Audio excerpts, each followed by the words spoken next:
நாளை தமிழக பாஜகவின் மையக்குழு கூட்டம் அக்கட்சியின் தலைவர் அண்ணாமலை தலைமையில் நடைபெற இருப்பதாக அறிவிப்பு ஒன்று வெளியாகியிருக்கிறது. தொடர்பான அண்மை செய்தியை பார்த்துக் கொண்டிருக்கிறோம். இது குறித்த கூடுதல் விவரங்களை செய்தியாளர் ராஜேஷ் வழங்க நாம் கேட்கலாம். வணக்கம் ராஜேஷ், இந்த அறிவிப்பு தொடர்பான கூடுதல் விவரங்கள் சொல்லுங்க. வணக்கம் அருணேஷ். நாளைய தினத்தில் தமிழக பாஜகவினுடைய மையக்குழு கூட்டம் அக்கட்சியினுடைய தலைவர் அண்ணாமலை தலைமையில் சென்னை கமலாலயத்தில் நடைபெற இருக்கிறது. நாளை மறுநாள் தொகுதி வரையறை குறித்த அனைத்து கட்சி கூட்டத்திற்கு முதலமைச்சர் மு.க.ஸ்டாலின் அழைப்பு விடுத்திருக்கக்கூடிய சூழ்நிலையில் பாஜக அதை புறக்கணித்திருக்கிறது. பாஜகவினுடைய கூட்டணி கட்சியாக இருக்கக்கூடிய தமாக உள்ளிட்ட கட்சிகள் புறக்கணித்திருப்பது தமிழக அரசியல் வட்டாரத்தில் பரபரப்பை ஏற்படுத்தி இருக்கிறது.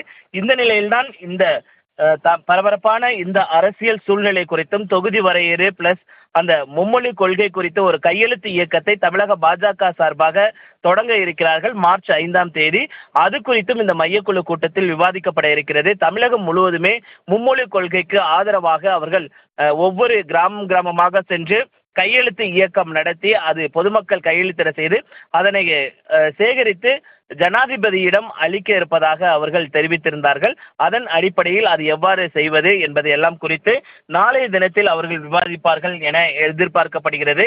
சரியாக மாலை 5 மணிக்கு தொடங்கும் இந்த மையக்குழு கூட்டத்தில் பாஜகவினுடைய மூத்த தலைவர்கள் தமிழிசை சவுந்தரராஜன், வானதி சீனிவாசன், கருநாகராஜன், கார்த்தியாயினி உள்ளிட்டோர்களெல்லாம் பங்கேற்பார்கள் என எதிர்பார்க்கப்படுகிறது. அருணேஷ்,